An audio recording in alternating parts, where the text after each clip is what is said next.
Good Shabbos. Good Shabbos and good Yontif.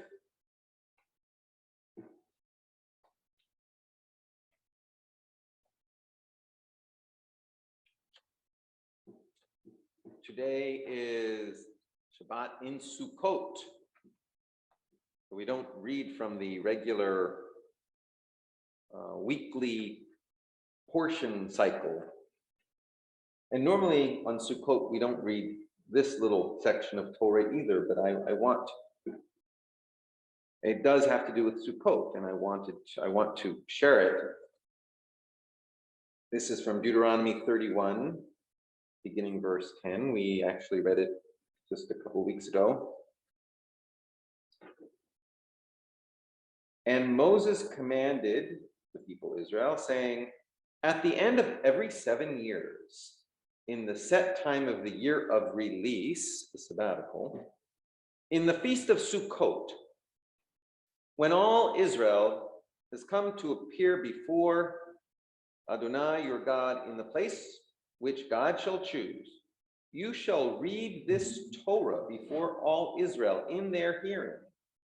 Assemble the people, the men and the women and the little ones, and your stranger that is within your gates, that they may hear and that they may learn and revere Adonai your God, and observe to do all the words of this Torah, and that their children who have not known may hear and learn to revere Adonai your God, as long as you live in the land where you go over the Jordan to possess it.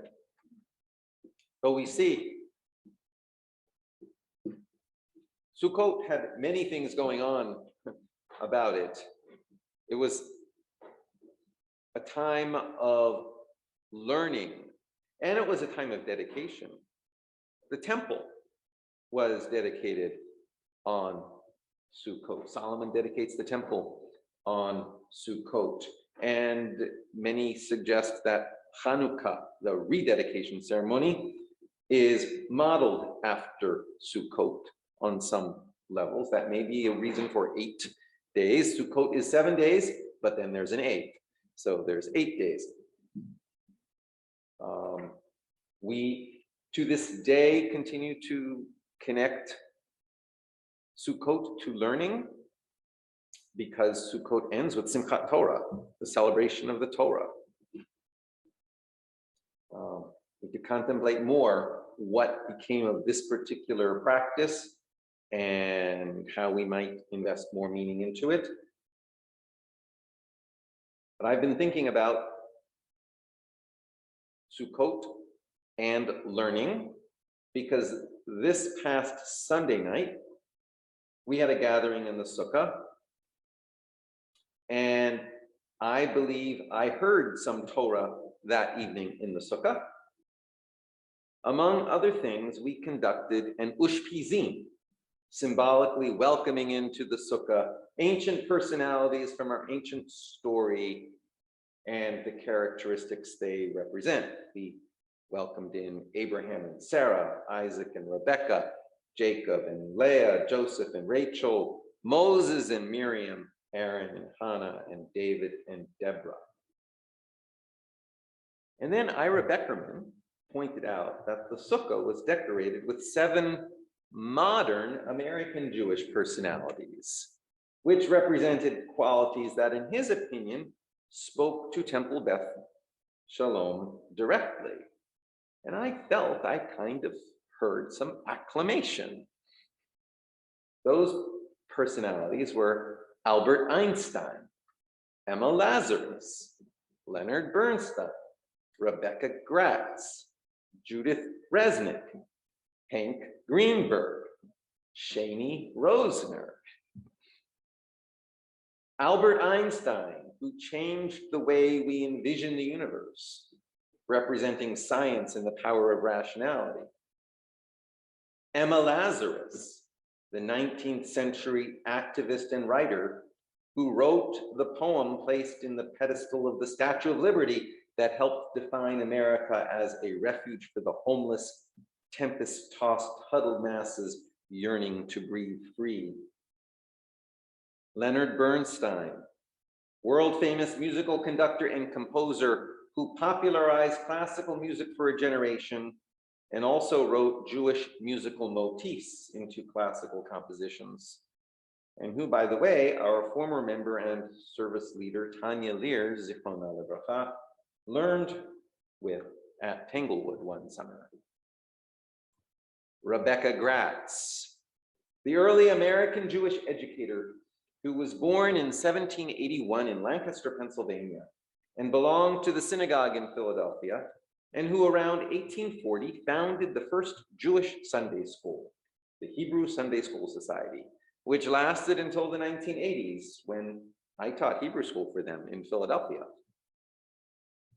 Judith Resnick, the first American Jewish astronaut in space. But there was a Jewish Soviet cosmonaut before her, and who unfortunately died in the Challenger space shuttle explosion in 1986. Hank Greenberg, a cultural pioneer, a Hall of Fame baseball player, a pioneer Jewish baseball player who broke through many barriers in the face of much anti-Semitic opposition and helped redefine Jewish belonging in America. And Shani Rosner, a warm, lovable, huggable member of our Temple Beth Shalom community who represents Jewish community to many of our members to this day. After Ira listed these 7 personalities, this modern set of Ushpizin guests, I said to myself, here perhaps we have a document that represents the Torah of Temple Beth Shalom. I have often said that each of us has a Torah, a teaching, that through each of us, some teaching enters into the world that others can hear and learn, and so remains in the world even when we are gone. In Midrash, this idea may be expressed in terms of each of us having been at Mount Sinai to receive the Torah, and each of us heard part of the Torah and are delivering that Torah to the rest of the community now. We come together in community, attracted to each other by each other's Torah, and together our Torah expands to include parts of each other. Our community develops its own Torah, and it is our obligation to responsibly cultivate that Torah for the present and for future generations. I've often asked myself, how can we give voice to the Torah of Temple Beth Shalom? And then in the Sukkah this week, Ira presented us with a document that everybody seemed to embrace. Temple Beth Shalom looks to embody an appreciation of the scientific and rational explorations of Albert Einstein, the artistic expression and sensibilities of Leonard Bernstein, the universalistic humanitarian social ethic of Emma Lazarus, the commitment to education and Jewish learning of Rebecca Gratz, the commitment to exploration and expanding the horizons of knowledge of Judith Resnick, the athleticism and pioneering social courage of Hank Greenberg, and the loving community and people focus of Shani Rosner. If this be the overarching Jewish values of Temple Beth Shalom, and this Ushpizin document gives adequate expression to those values, then what remains is to flesh out those teachings, so to speak, with communal and individual practices which bring those values to life. For values do not live on their own. Values must be lived out by people.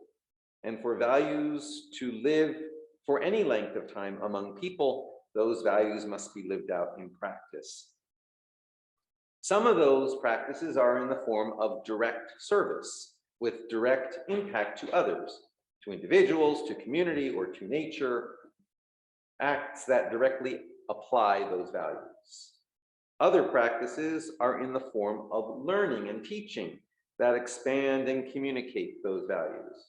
Still, other practices are in the form of celebration and observance that help us remember those values and sustain them over time in the community.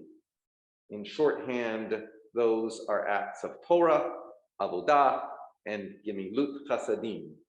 Torah as in teaching and learning, Avodah as in devotion, celebration, and observance. Gemilut Chasidim as in acts of loving kindness. As the Mishnah says in Pirkei Avot, chapters of the ancestors, sayings of the sages, all the world stands on three things: on Torah, on Avodah, and on Gemilut Chasidim. Al Shosha Devarim Ha'olam Omed, Al HaTorah, V'al HaAvodah, V'al Gemilut Chasidim. On teaching and learning, on devotion, celebration, and observance, on acts of loving kindness.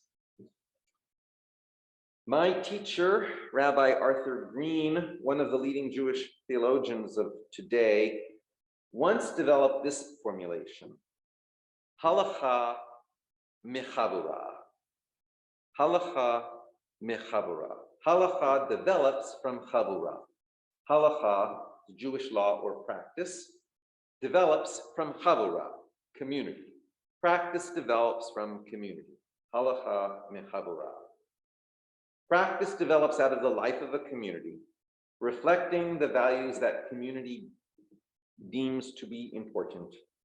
And it certainly seems clear that a community needs practices in order to hold on to their values. So if these are the values of Temple Beth Shalom, I would like us to think about how we can develop practices that reflect those values, highlight them, teach them, and embody them. What acts of learning, observance, and direct service each might we come up with and implement for each of these 7 personalities, or more narrowly for each of these values? Albert Einstein, Leonard Bernstein, Anna Lazarus, Rebecca Gratz, Judith Resnick, Hank Greenberg, Shani Rosner. Rational investigation, artistic expression, humanitarianism, education and Jewish learning, courage and exploration, social groundbreaking, loving community. Perhaps we can try this sometime at a mini retreat. Creating a chart with 7 columns down and 3 rows across, finding and describing 3 categories of practice for each of the 7 personalities. As I said, values do not live on their own. They need active attention and encouragement to live among us. They need to be presented, taught, spoken about, and acted upon for us to project them into the world. And our values need to be projected into the world for us to attract others who would like to join us on our way. So let's make a study of this homemade Torah document that helps us see who we are. And perhaps let's do this before Hanukkah, because I want to see each day of Hanukkah devoted in some way to each of these 7 expressions of Torah. And specifically for Hanukkah, each year, as an 8th focus of Torah, I want to add the American-connected Jewish personality of Golda Meyerson, who, after she moved from Milwaukee to Israel, pre-Israel Palestine, changed her name to Golda Meir. Let us find ourselves in and through the Sukkah this year, and let us flesh out our values with imaginative practice. Shabbat Shalom and Chag Sameach. Shabbat Shalom. Let us, before we conclude with that, we're going to read 2 readings from our prayer book, which are not on the Zoom page. So people in the Zoom room will listen as we read. First, page 821.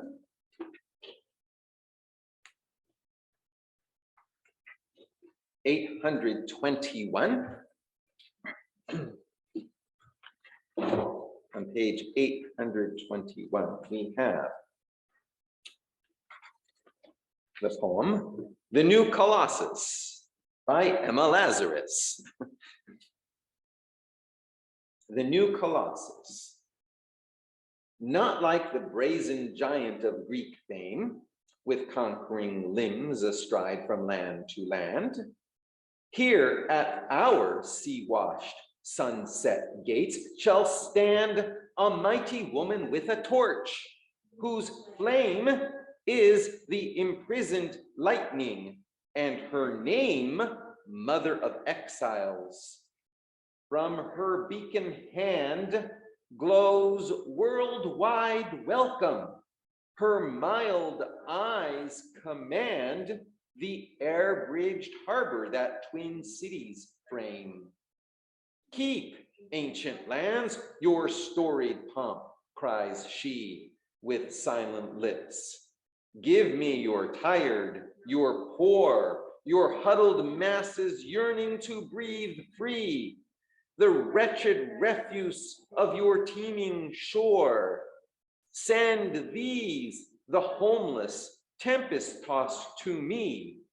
I lift my lamp beside the golden door. And on page 743. 743.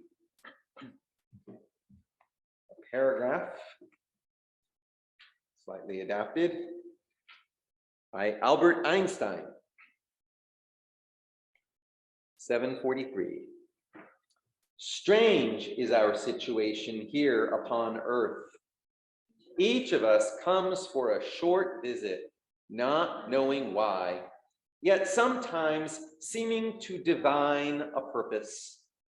From the standpoint of daily life, however, there is one thing we do know, that we are here for the sake of each other, above all, for those upon whose smile and well-being our own happiness depends, and also for the countless unknown souls with whose fate we are connected by a bond of sympathy.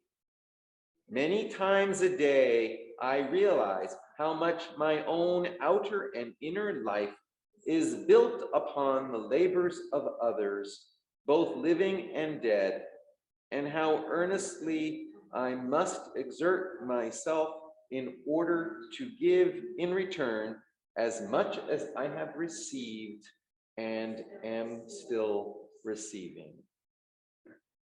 Shabbat Shalom, Chag Sameach, and let us find a way to study this Torah.